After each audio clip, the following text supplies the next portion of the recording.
welcome. I'm Janita Stanton. We have Reginald Perriman, Shaka Williams, and we are TSARE. This is the There's Something About Real Estate podcast where we talk all things real estate. Real estate. Yes. So, what's going on? Everything. I was about to say it, boom. Everything is going on. Like what? That's his slogan. Yeah, everything. Like, what's going on? Everything. Everything. Like what? Everything, every day. I'm going to put that on the shirt. Don't bite my style.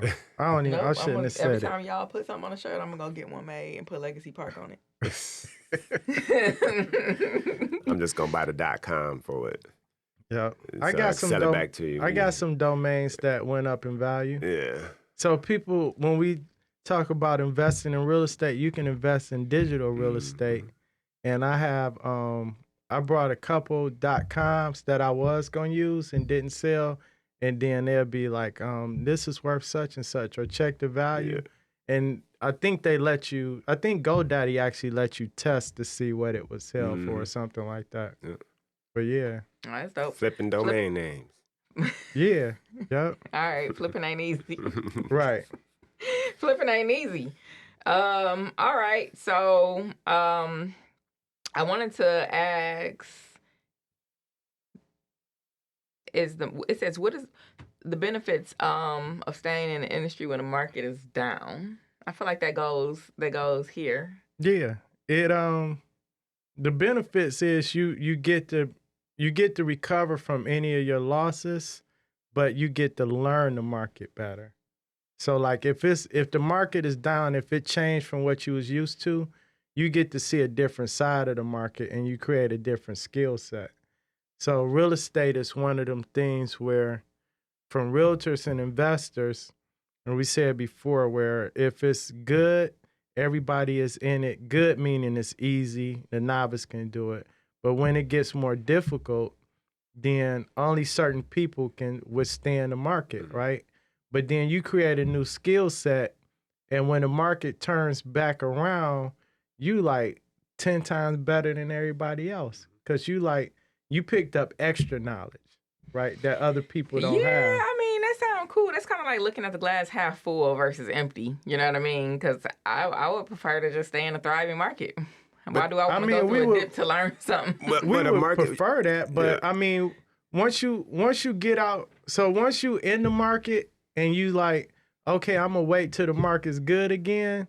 You lose all those opportunities in between. So you're saying, all right, don't just be in it when it's like, don't run to get out of it because the perception is that it's bad. I'm married to the game, baby. Because it's not bad. So that's we gotta make sure that we're careful with keep saying down market and stuff like that, right? Because it's not a down market. It's just a different market than what we've been used to in the last couple years. Right. Down market. Only time I've seen a down market is when it was actually really down, which was in 2008 ish. That was a down market. It was down. That was a drop. You know what I'm saying? That was like a fall off the cliff type of thing. It was down for some people, but a lot of people was buying a lot of properties. Mm-hmm. And a lot of realtors were selling. Not a lot of realtors were selling, but a lot of realtors were still.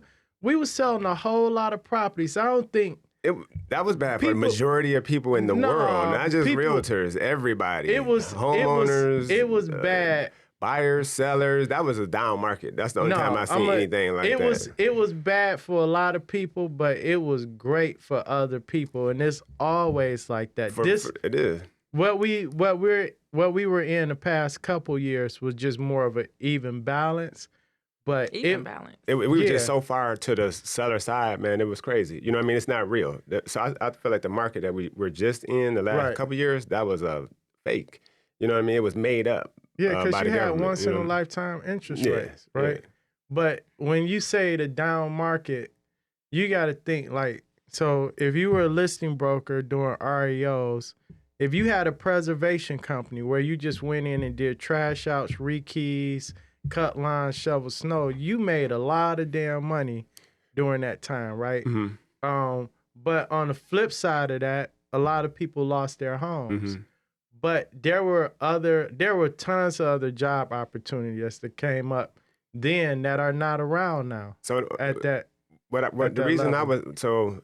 I guess so. All right, we splitting here trying to figure out what we consider in down market, right? So what I'm considering a down market would be when the majority of people are taking losses. Yeah. So in 2008, the overwhelming majority of people were taking losses. You had a few people that are doing what you were saying, right? They were the minority, right? So we got the opposite going on right now. Like the majority of people are not about to take losses. The majority of people going to be fine. You got a few people that's not going to do well because they didn't set themselves up to do well when they had the once in a lifetime opportunity. You know what I'm saying?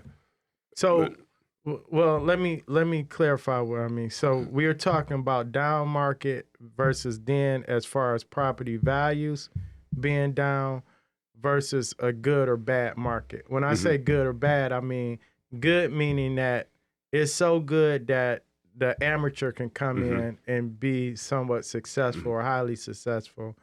A bad market, it takes more skills to navigate that market to get that level of success. Which is a good market for me. Right. You know what I'm saying? But a down market is when the values are down, there's a lot more distress, and a good market is when it's more even or people are there's no distress really in the market like now. Right.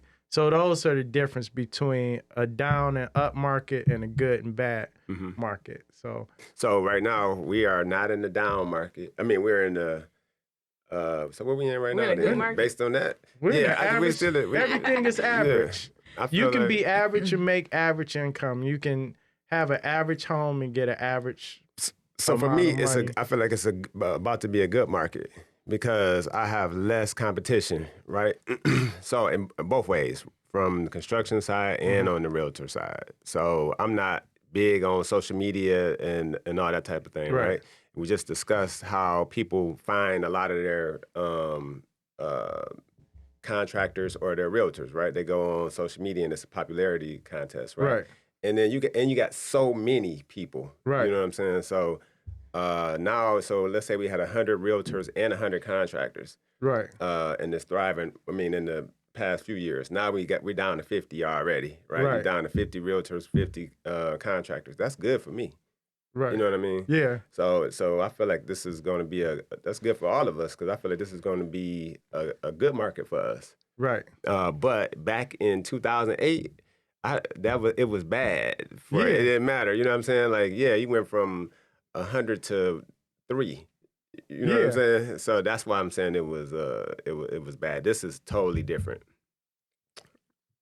Yeah, but when you go back to 2008, if you ask the investors that had money, they were in love with that market. Rich people always are. So we always had that. That's when that's always. And then if you ask the realtors that knew how to find the rich people and was doing business with them, they were in love with that market because they sold a lot more properties. For sure. Right. If you ask the first time buyer that had never owned a home and they just seen the home 2 years ago was 150, now they can get it for 75. They were in love with that market, and they really in love with this market because they selling that house for 250. Right. Or they already sold it. Right. They still got it. They made a mistake. Right. I think it's really about with who you are in that market at that time. I just feel like if you ask the person that brought their home in 2005. And then for $200,000, and in 2009 it was $135. But they just said, "Forget it, I'm gonna stay here." And they in that house right now, and they look at their property value now. They like, "Oh, that wasn't so bad." No, because they selling it for. No, they getting $350 for it. They like. Nah, you're not getting $350. Listen, the market is not that much. So in 2005, when we was buying and selling, the market. If you bought or sold, so I'm gonna go my max there. So like 120, 125. Them houses they may be worth like 150 now, but it took you. That was hard. You had to go through hard years to get to that additional $25,000. What you think?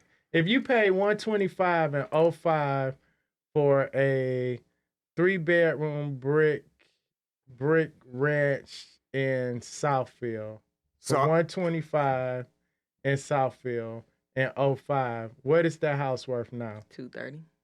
but you didn't Right. pay 125 back 220. then, and I can use. You talking about in 05? No, you did not pay What did 125 you back pay? then. Mm-mm. You probably paid 200. 200, right? Yeah. All right. And What was your monthly payment? High as hell, because interest rates was high as hell then. They was higher than they are right probably now. like 1,700. 1,700, right? With but then that's your Where was you your gonna go? property taxes and insurance. Where was you gonna go rent for 1,700? Probably the same area at that time, right? Yeah. No, we're not arguing that. So I hear you, right? Yeah. But I'm saying though, I can only use the market I was in. So I was in Right. Pontiac investing, right? Right. In the areas where I was investing, houses was like 125 to 150. Right. They're still there right now. They just got back to there again. You might, But that's why I say different areas is different. I think that people who bought property, Even let's say a Southfield, too. person that bought a house in 2005, if they still have that property today and didn't sell it, they have a lot of equity. pay down, I brought or my did house- they made? Both. Mm.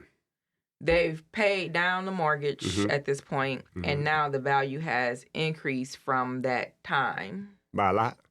Yeah, it I'd depends say on the probably area. about by like what, 10, 15%? Oh, that's If not a you lot. if you brought in Royal Oak in 05, Sir, okay, yeah. No, I'm still Then- thinking about Southfield. Yes. yeah, Southfield, some parts of Detroit or Ferndale. places that. But if you Yeah. brought like in Ferndale, Hazel Park, Royal Oak, Farmington Hills, whatever you pay in 05, some areas double. We're going to You know look what that I'm up. saying? So we got to do some research on this. Yeah, I mean, well, No, I brought a property to the Mhm. table. So a good example was the Woodingham property over in Bagley. It Right. was owned by my mom. She sold that property for 180 something, and I think that was I gotta look back at the data, but I believe it was like 06 or 7 or something Right. like that. Before that, no, 2004. That's when Okay. it was. And today, that if that person, so that house flipped a few times since then. But if that same person who bought it for the 180, if they Right. still had it, that same house is worth 250 right now. Right. Mm. And That's considerable. so every area was different. I'm just saying, looking back at that market, I'm not saying people didn't take an L and people didn't have distress and it was bad. It was bad for majority of the people. Mhm.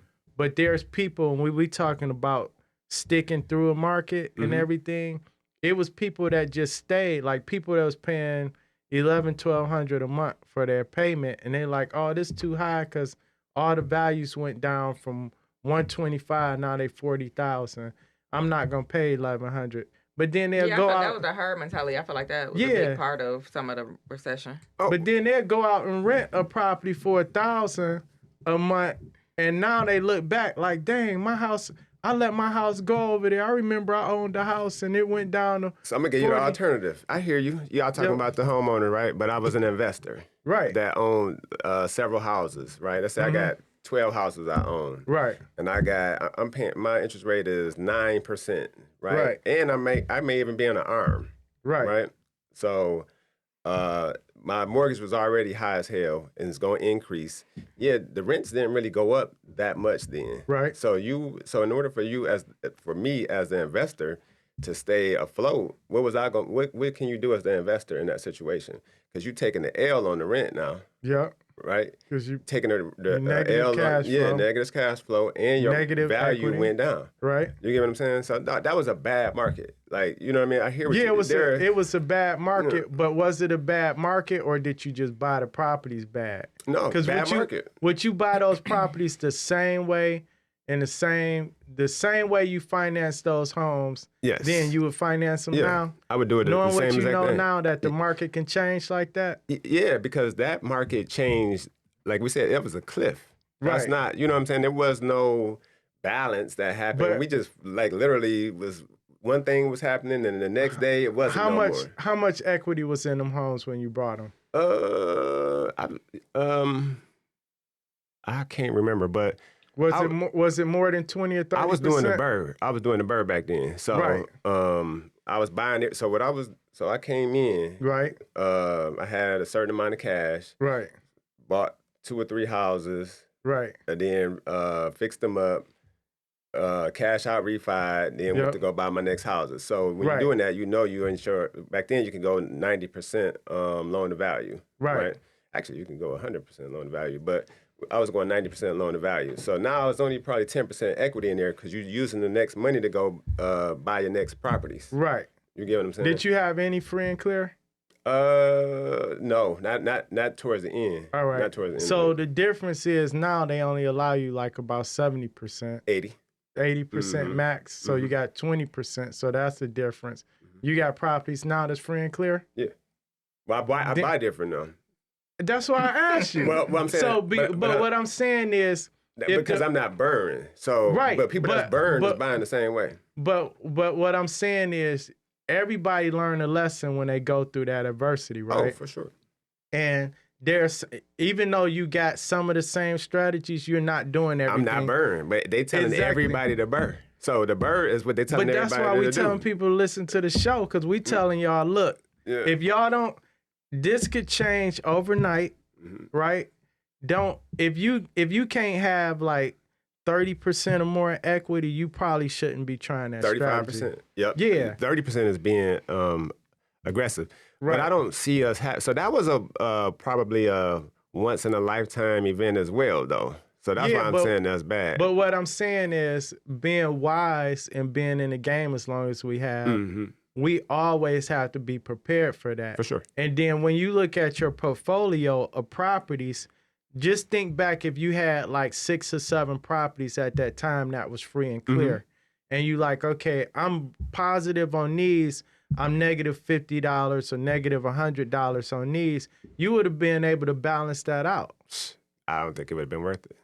Well, but that's your personal choice. But what I'm saying, on paper, if you got 20,000 coming in and you got to pay 15,000 out versus having 15,000 out and you only got 14 coming in, they can keep that. Keep it, right? I would do the same. But if you had 20,000 coming in versus 15 collectively with your whole portfolio, you probably would have been like, I can withstand this. No.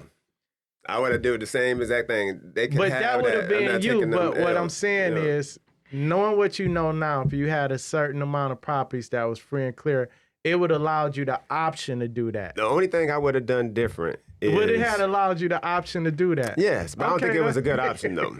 Yes, I don't think it was a good option. But the only thing I would have done different is I would have sold all my houses. So, and I could have sold everything and just like broke even. Yeah. And then walked away. But, ego wouldn't let you sell break even? You said what? Your ego wouldn't let you sell and break even? Yeah. I mean, it was pretty much, it was like, nah, you know what I mean? This ain't, that's exactly what it was. Yeah. Even though I wasn't really breaking even because I already got the money. Yeah. Right? I went and did the cash out refinance. Right. So it wasn't even breaking even. At that time, I felt like the person who was coming to buy the houses was trying to take advantage of me. Right. Which they were. Right?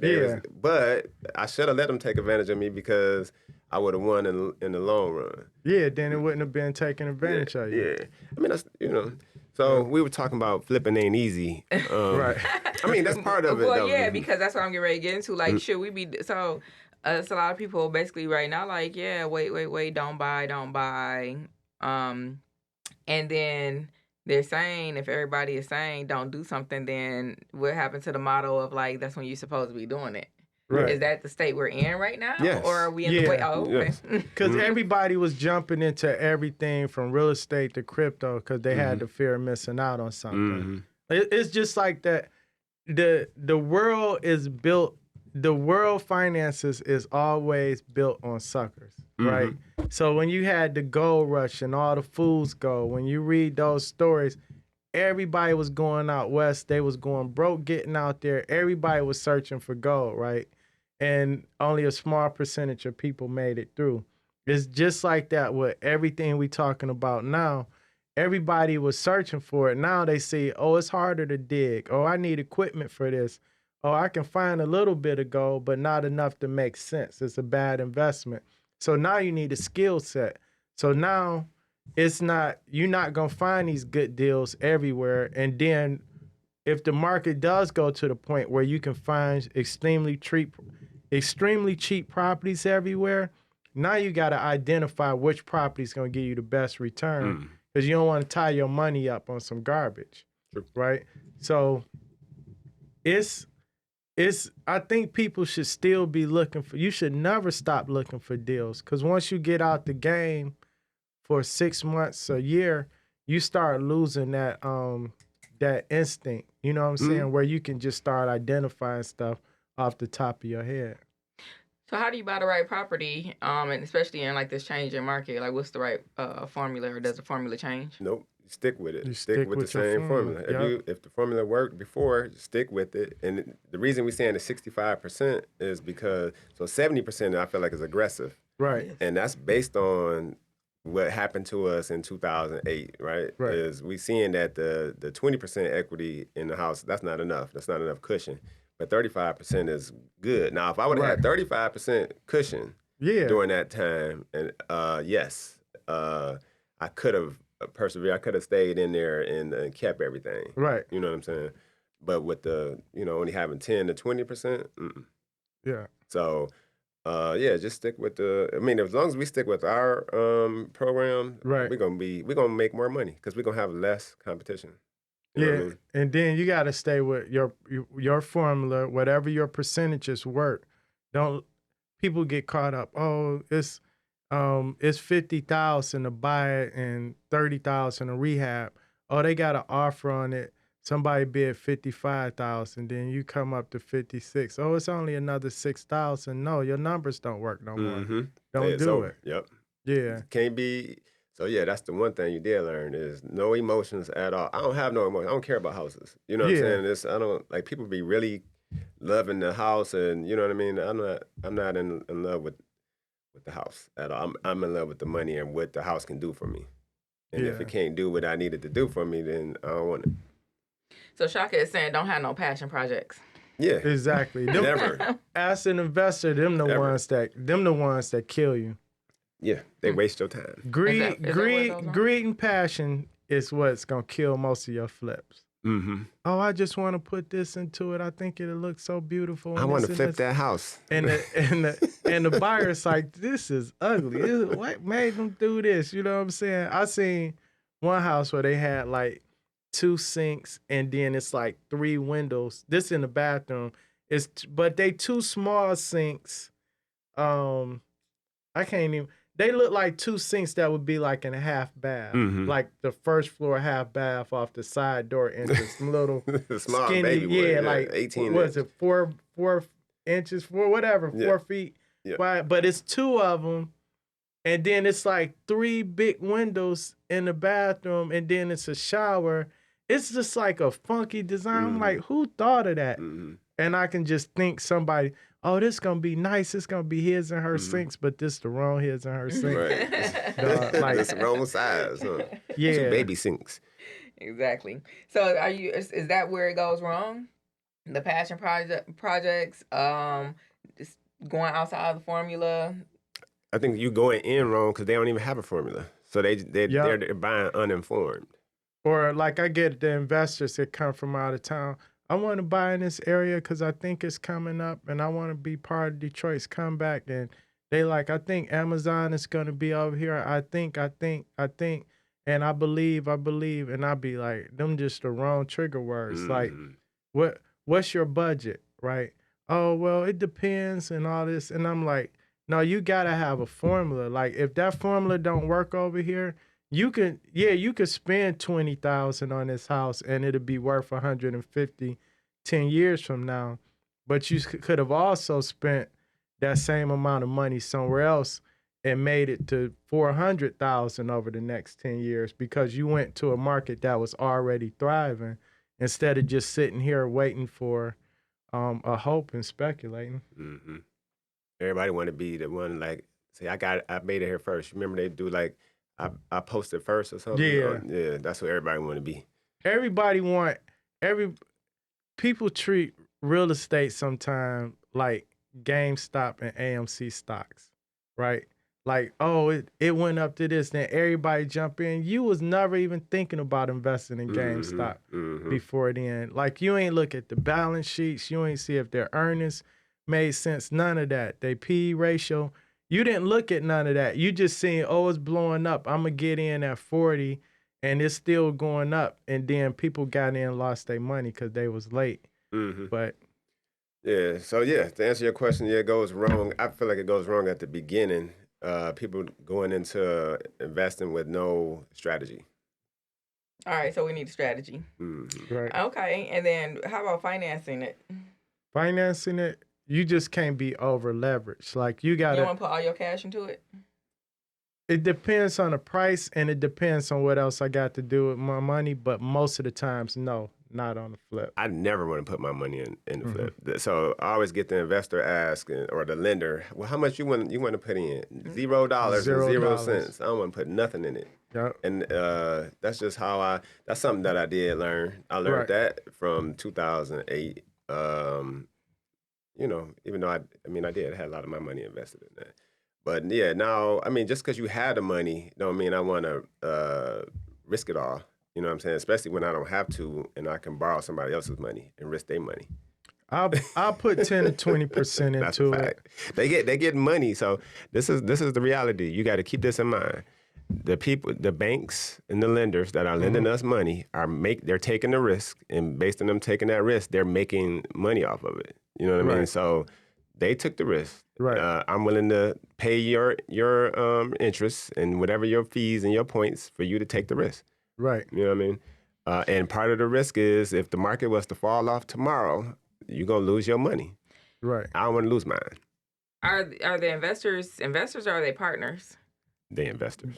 You have both. So you have your partner, your private money lenders, your hard money lenders. So I don't mind putting 10 to 20% of my own money in a deal, because it especially on a flip, because I'm doing this to get this back in a short period of time.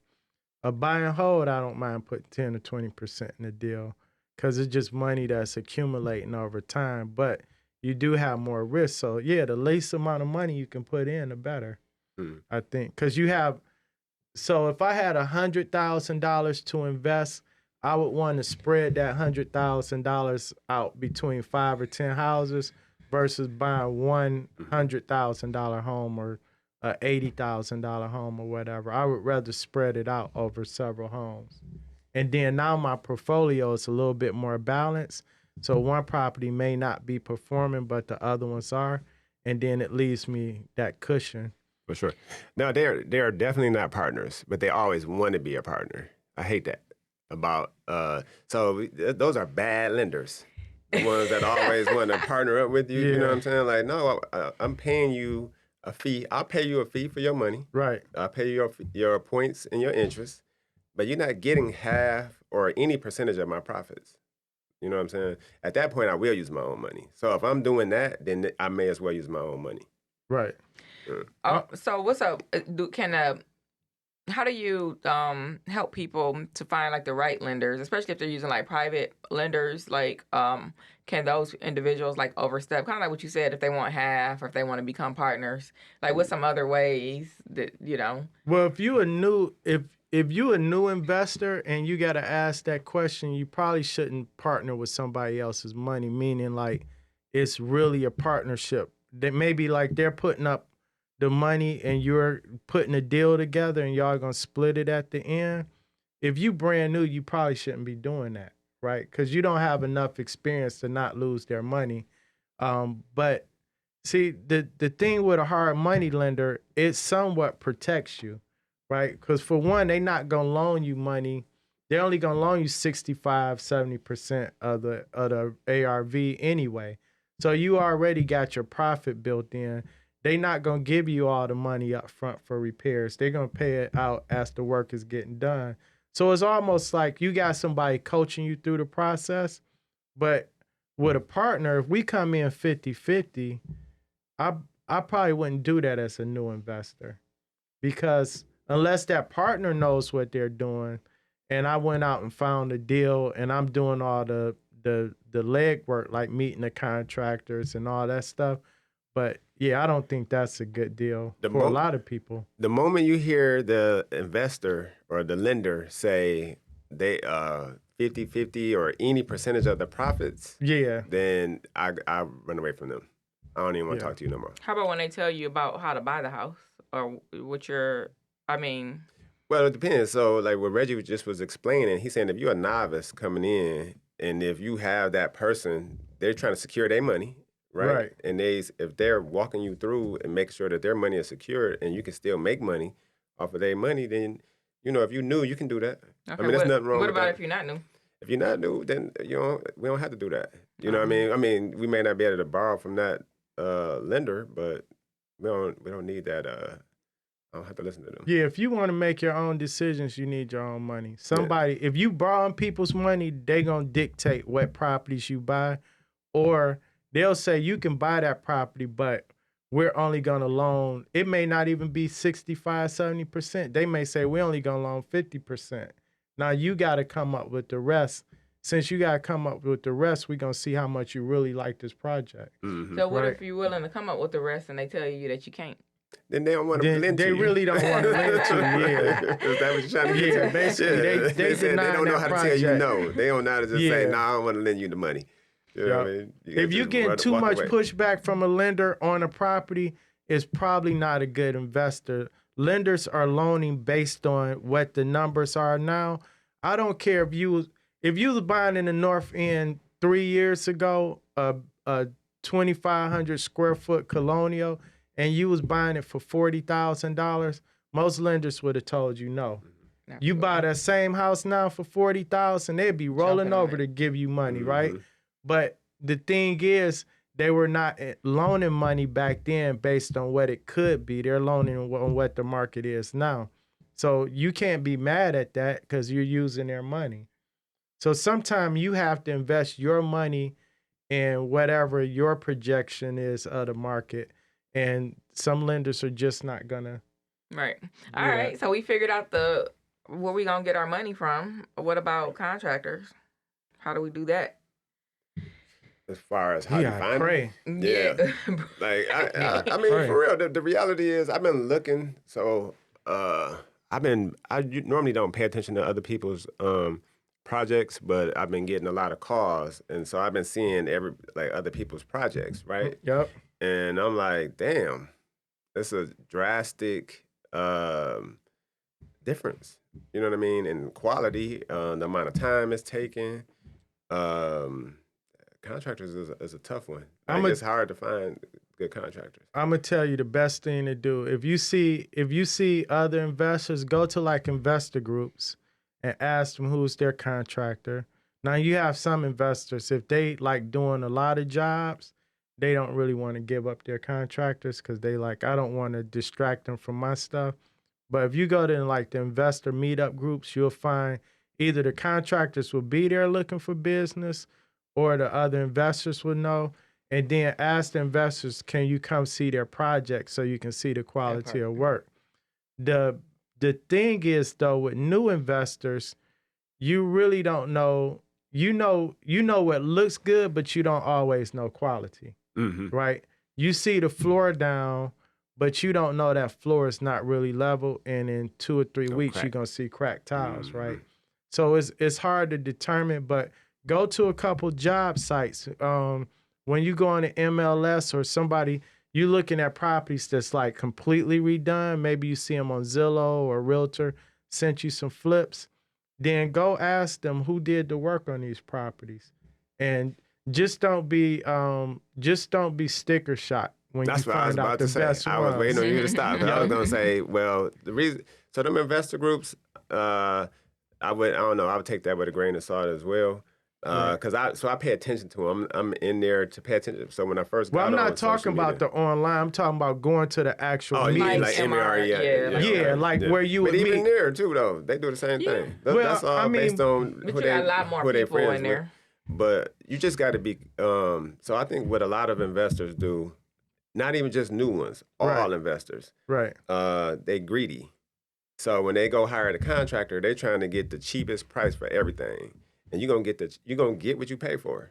You know what I'm saying? You're literally if you're the cheapest, so I always tell people I'm not the cheapest on anything. I'm not necessarily investor friendly, especially when investors weren't smart Right. in how they bought. You know what I'm saying? If they were smart in how they bought it at using the Right. 65%, then they could probably work with me. You know what I'm saying? As far as where my rates are. But you got to be careful, man. Yeah. Just you can't try to pay peanuts to your contract. Right. You got to make sure they're taken care of so they can take care of you, so you can go. Y'all can do this again. Cheap is a headache. Yeah. If you buy a suit that has to be like, you go buy a suit and you got it at a huge discount, but everything has to be tailored on it, from the cuffs to the fitting to every single thing, and you only brought it because it was cheap, and then you see another suit that the tailor is actually selling. Now they say, okay, I can just touch it up to your style, but I already got it cut a certain way. It's a huge difference, right? So it's you got to navigate through that, and you're gonna take some L's with some contractors, and then if you got like other partners, not meaning partners that's loaning the money, but if you got other investor partners, y'all doing this together, and y'all can't agree on who the contractor's gonna be, and y'all got different mindsets, that can be a disaster too.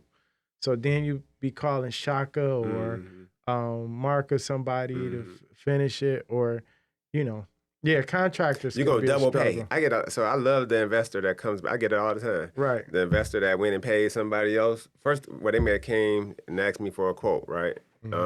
I went out and gave them a quote, which I hate doing. You know what I mean? You don't charge for your quotes? I do. I started, but I don't even want the money. It's not worth the hassle. Like, quoting is the most difficult part of construction. You know what I'm saying? Like, because you can lose your ass. Like, if you quote too high, you're not gonna get the job. You quote too low, you're gonna lose money. You get what I'm saying? So you got to know what you're doing quoting, and you got to be very detailed, and that takes a lot of time. People don't understand it. They be like, "Can you just give me a quote right quick?" No, I can't give you a quote right quick. Not for those size jobs. Yeah, man, that shit is a full fucking remodel. That's why I don't deal with investors like that. But what was I saying? What was I saying? You were saying about the quotes and the costs and everything. Yeah. And they'll use your quote and go get somebody else. Oh, yeah. Oh, so then they come back. So they go get somebody else to do the work. And then they did shitty work. And then they want to bring me back in. Yeah. Well, all you got to do is do this, this, and this. No, that ain't all I got to do. I got to tear all this shit out. Right. And then I got to charge you what I was going to. So now I got to charge you to tear the shit out and to put it back in. But now they want to pay me. Yeah. Because now they under time crunch. At one house, you know what I'm saying? So now you're taking an L when you should have came with the bid in the first place. All right. So the areas where you do not want to cut corners at, one is the roof, right? So even if you don't use like a GC, you want to use a licensed roofer and spend the money. Now you can get 2 or 3 roofing bids. You get a licensed roofer. And usually their bids gonna come in within 10% of each other. If I'm calling like licensed roofers that are like in a certain area, you know how they advertise in the area. Yeah, they're gonna be near. You gonna. All right, so you get your roofing. If you're doing framing, any type of framing, do not cut corners. You can get a different person to do the drywall, but the framing is important, because if you put up drywall on bad framing, it's going to turn out terrible. So framing, what else you think? Nothing. You can't cut corners on well, nothing. No, I'm saying I'm telling you, the only thing you can cut a corner on is, you can't even cut a corner, but you can save money by taking your ass in there, do your own demo, your own clean out.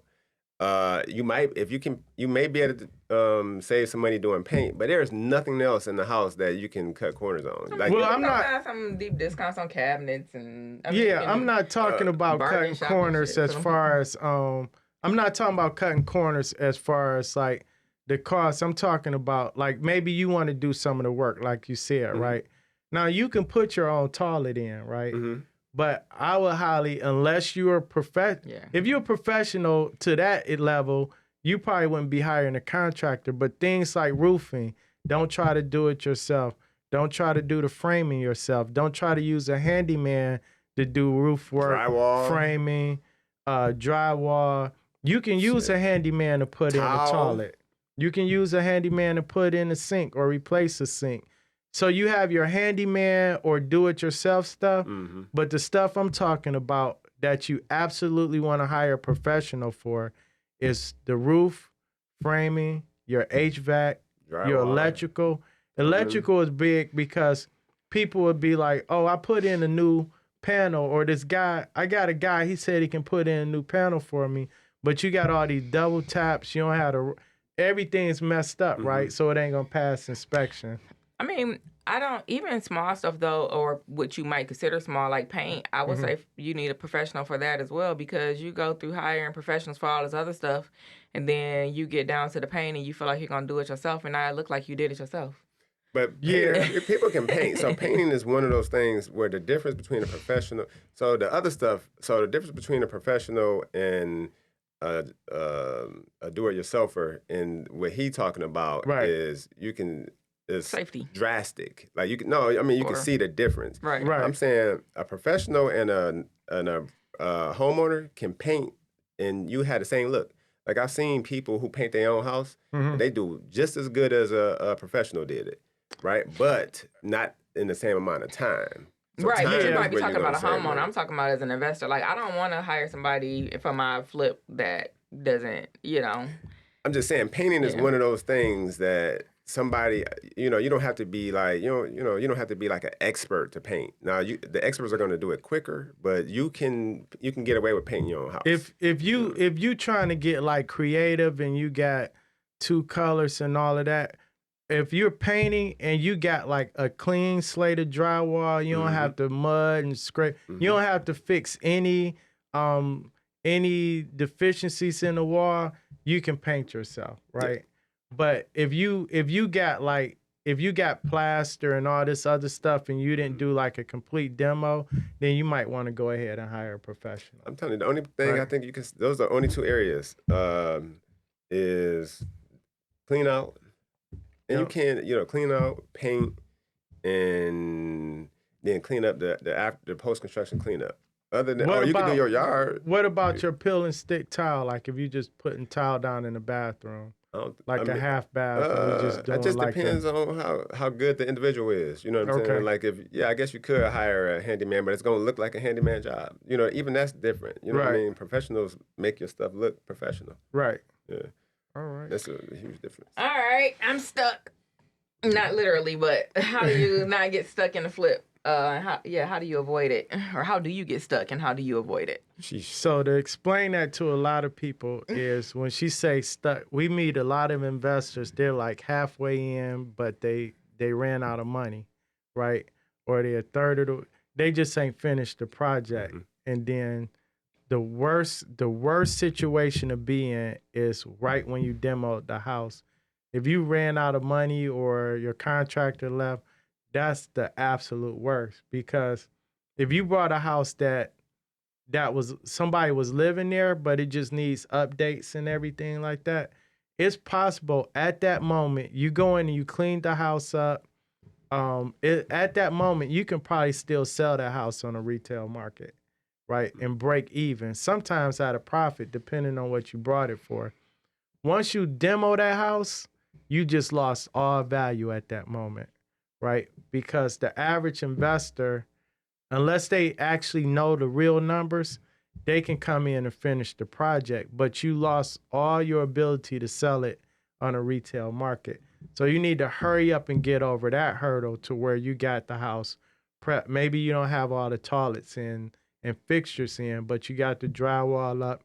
It's ready to be painted and finished, right? Maybe you don't have all the flooring down, but it's stripped, sanded. You got drywall up, so you need to paint, fixtures, and things of that nature.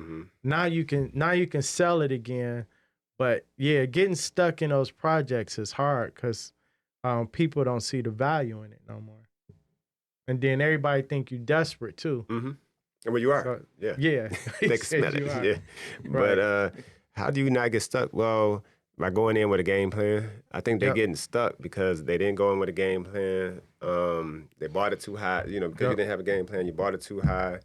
You didn't interview your contractors. You don't have your money set aside. You know what I mean? Right. Just got to be smart when you're investing. You paid the wrong contractor too much up front. You can't They willy-nilly. ran off. Yeah.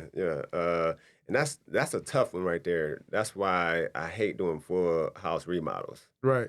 For investors. Right. Because that is tough. Because a lot of people that are flipping, they got burnt by doing that. Yep. But I'm not stepping in your house.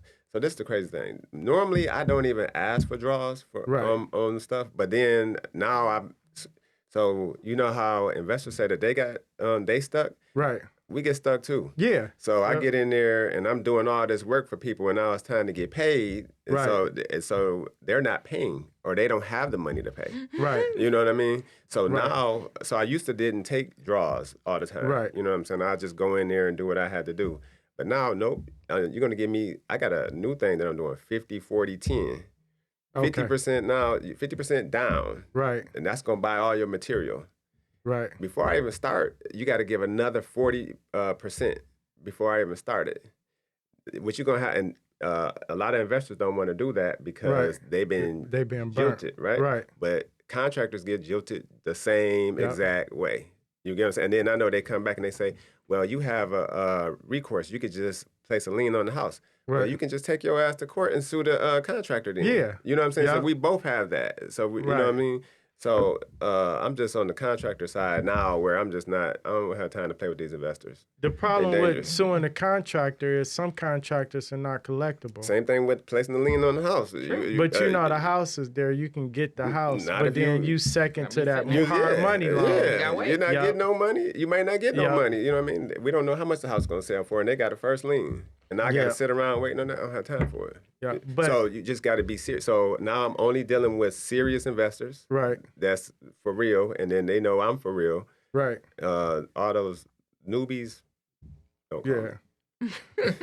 Well, what if they newbies and they invest in their mony right and they have the proper education? If they going to come, if they going to pay you how you want to get paid. Come on then. Yeah. We ain't got nothing to talk about them.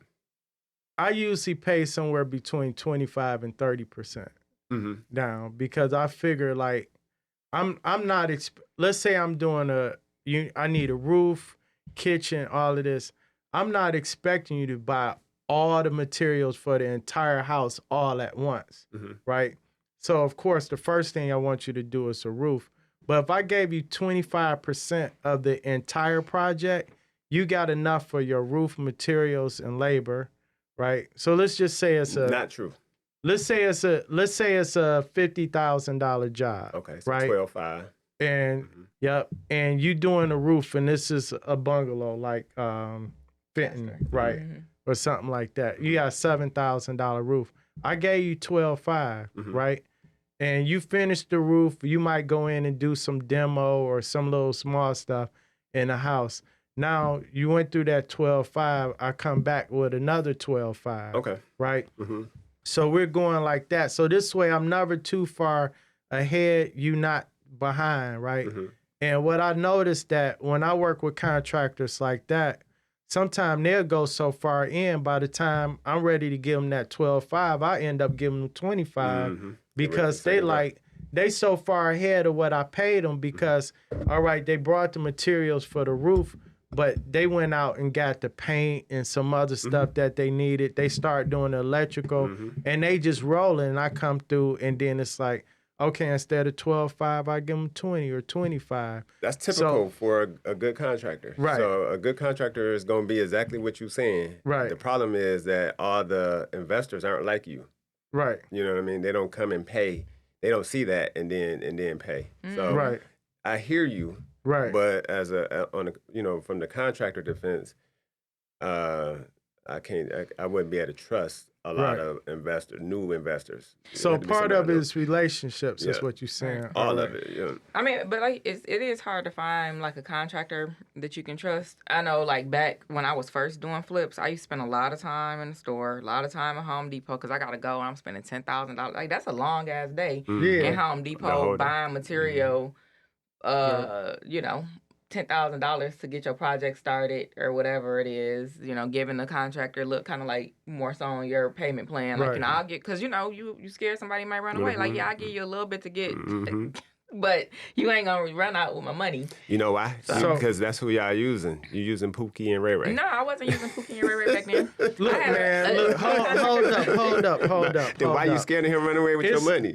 Hold Because up. it's about accountability. And so when I used to do my projects, I had a time frame.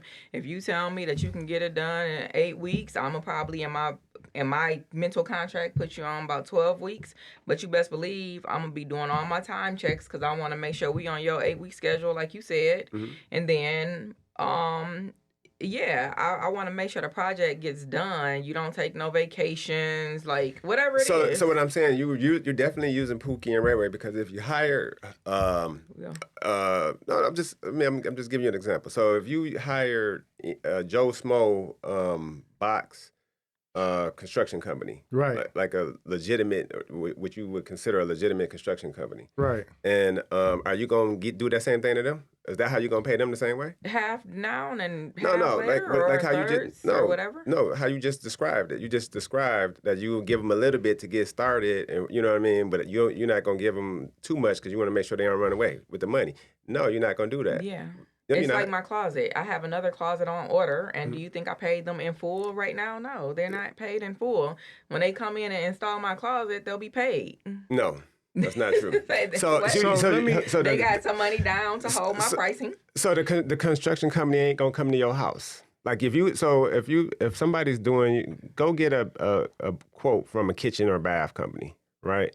And think you're gonna pay them the way that you're describing, you're not getting the job done by them. They're not going to do Yeah, their and job. most flippers are not using the people that Home Depot are sending out for. So yeah, so My the people point. that I was using, they weren't Pookie and Ray Ray because they definitely wasn't what we describe as that. But it was somebody that I had long-standing relationship with, and it worked for a really long time. It worked really good. It's a way, like they just like Reggie said in his scenario. His contractor was happy. My contractor was happy. I was Sound happy like you didn't trust them because though. there was accountability. Well, it sounded like you didn't. You just so I don't I'm just trust going. nobody. I'm just going off of what you said. So it sounds like People's you life would change, and you got to make sure Yeah. you cover yourself. Exactly. Yeah, both ends though. Right. That's what I'm saying. Yeah, like I it's hear got to you. be both sides. Okay, though. but nobody argued you on that. No, what I'm doing is making the point. So I'm saying that it's because you're doing that because you don't trust the individual. That's the only reason you're doing it. Is you Yeah, don't. you're You're saying protecting you're protecting yourself, right? Right. And I'm saying that's because of the individual that you're doing business with. Because if you were doing business with this company, you wouldn't feel that same way. You wouldn't be saying those same things. You wouldn't say, "Oh, I got to protect myself," because you feel like you're protected for some reason, Yeah, right? part of what you're paying for, part of the cost. I think Marcus said it best. When you hire a good contractor, sometimes you paying people to not run off with your money. Yeah. Right. Because when you got the big, like the commercial franchise company, typically investors don't call them. They're more suited for homeowners that want to do a kitchen remodel, a bath remodel, and there's a premium for that. But most investors, again, we're trying to get it cheaper. So you're not hiring a big box company. You're hiring a small business contractor, or you hiring a handyman, right? What do you think about, I know some investors, they want to buy the materials and then just pay the contractor for the labor. That used to be me. Yeah, but do you let the contractor say, hey, here's the SKU number, pick this up and have it here by this date and then I work? Or do you just go pick out what you want? I don't like doing that because I've had times where I picked out the wrong thing, or the contractor say, well, since you brought this to me, I got to do it like this now. And it ended up being more work and costing me more than just letting the contractor go get the right drywall. Everybody don't know that. You need the right drywall. Hell, you need I brought the cabinet hinges. Man, that was a fucking nightmare. I thought I was just going to replace the hinges that was there, and I got back and they didn't even close. That's another expense that investors don't understand. Going to Home Depot, picking out your material. Right, or Lowe's. We're not going to get Home or Depot whoever. to me. Go to wherever you're going to get your material and picking it out is a job, and it costs money. Yeah, you know what I'm saying. Time. So I have a investor that he always wanted. This is one of the ones I'm talking about. That Right. he probably listened to us too, but it don't matter. He know I'm talking about him. He always try to do that, buy the material. Mm-hmm. No, I'm not doing that. I'm not coming to do your job because I'm not sitting there. I'm not having my guy sit up there waiting on you to do the phone sale. Right. Or if we got to take something back, or if we got to go buy something small. You know what I mean? I don't have time for that. And then it becomes a matter of the quality of the materials you brought, or the amount you probably didn't buy enough because you estimated like, oh, I'm only gonna get 5 boxes of tile because they say it should be this and this and that, but you're not figuring out how you got to cut the tile. You probably needed an extra box. Now the contractor laid all the tile and they short. Now they got to wait on you to go get the other box. Then you get there and they like, oh, this model or this tile is discontinued. Because you bought the stuff in the middle of the floor. Though. Like I saw, I got away from it. I used to just would go, okay, when we going to the store? Okay, I'll meet you there. And I got to, while they shop and get all of the stuff they need. I mean, it taught me stuff. Just how expensive, and it didn't be like the big stuff, like how y'all be like, oh yeah, the sheets of drywall and then the vanity. It'd be like all the little plastic pieces, the cabinet screws, the tape, the this, the that. You by the time you get done buying all that shit, you be like, oh my God. Another thing, don't count the contractor's money, right? So like, I might see tile at Home Depot for X amount of dollars per square foot, right? The contractor may go to like a supplier type store or contractor only store and get it for $1 or $2 less per square foot than what I'm getting it for. And investors would be like, oh, well, you save money, but you still charge me this. No, I was able to get that discount because I'm able to go to this store. Maybe they got to pay a membership or something to be part of that store. You got to spend. Who knows? Money, you got. Or you got to buy in bulk to buy from that store, and you got to be licensed. It's a number of reasons they're getting that discount, but a lot of investors would be like, well, they only paid this for that, but they charged me this. It's like, look, just focus on the big number that you paying overall. If your profit still works, then make it happen. There it is. Yeah, but a lot of times people will count the contractor's money, but there's two things that come up when you're dealing with contractors. There's a resentment factor and there's the pest factor. I call these two are important. The resentment factor is, yeah, you beat up on a contractor, you got 2 or 3 bids and you came back and you said, okay, you wanted 45, but can you do it at 38? And the contractor may be a little bit desperate and say, oh, just to do business with you, I'll do it for 38. Somewhere probably about 2 to 3 weeks in, and you coming over to the property every other day, like, oh, you missed a spot and you did this, that contractor's going to resent you, and that job is going to take 2 to 3 months longer, I guarantee you. Right? Yes. Because for one, they not making any money on it. They did it to build a relationship with you, but you making a relationship hard. Just like in any other relationship, if you make it hard for people to deal with you, they're going to resent even being in business with you. Then 2, the pest factor, just get a deposit, let them do their work, come back when it's time to pay them. Don't be over there every day looking at it. It ain't changed. Just go over there every now and then, or unless it's a security issue or something like that. You don't have to go by that house every day. You're getting in the way. And being realistic. The realistic factor, right? They be like, yeah, I want to get this house. I got investors come now. They say, we going to do the flip in 60 days. They don't got a crew. Yeah. You not doing your flip in 60 days, subbing everything out. It's not happening. You know what I'm saying? Unless you got me. You know. The only time you really should be checking on a contractor like that is if they like behind schedule by like several weeks. Like we dealing with one now. It's like, man, you keep telling us you'll be done in 2 weeks, and ain't nobody been at the house in 2 days. Yep.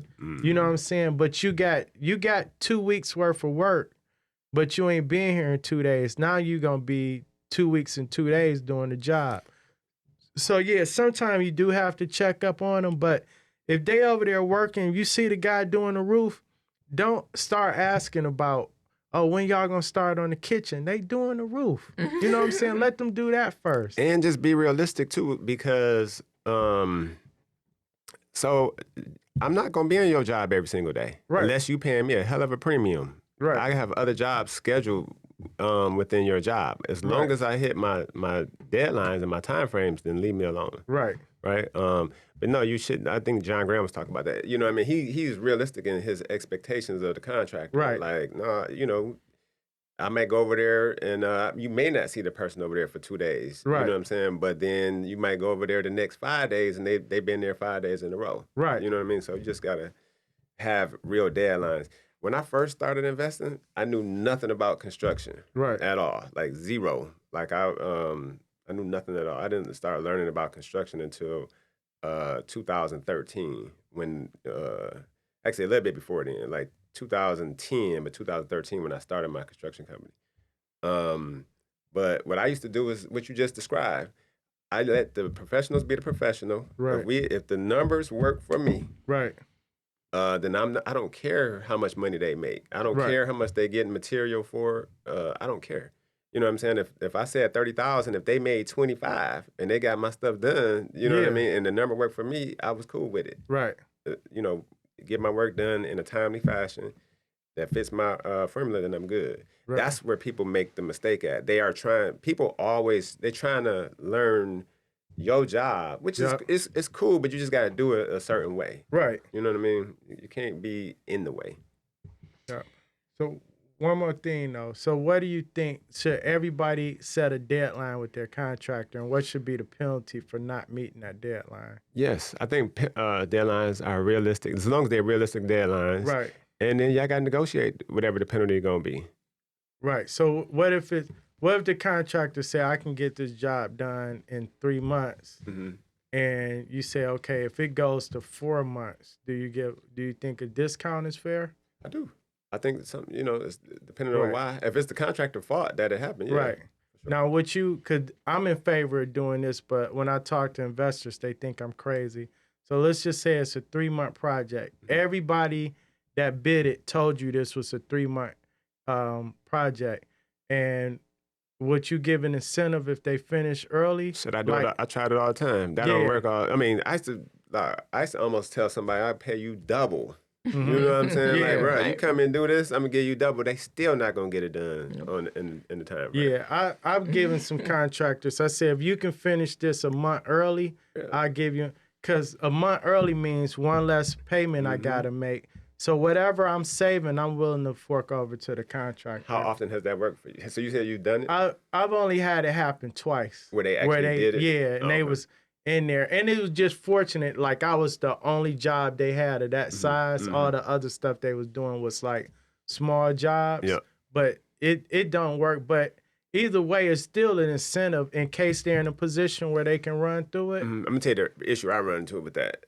So I'll give them that. Right. And then they'll come back in that time frame. It's not 100% done. And what they say, where my bonus at? Yeah. Bruh, you still not done. You still got to do extra. Yeah, but that's just, that's just little this. stuff. Yeah, no, you know what I'm saying? You got to make it clear. Like, now they mad. Now they resent you. The crazy thing is the contractors are a little bit different in the head. They creative. They artists. You know what I'm saying? So they think different. Right. But no, I'm dead serious. They got a different thought process. But so that's another reason why I stopped doing it, because every single time I give that incentive, they still, even when they don't hit the mark, they still come back like, where's my bonus? And then you be like, bro, you didn't earn the bonus. Now they mad at you. Right. They think you like done means you don't have to come back over here. Yeah. No, I need that whole punch list done. Yeah. Exactly. All right, guys, that is a wrap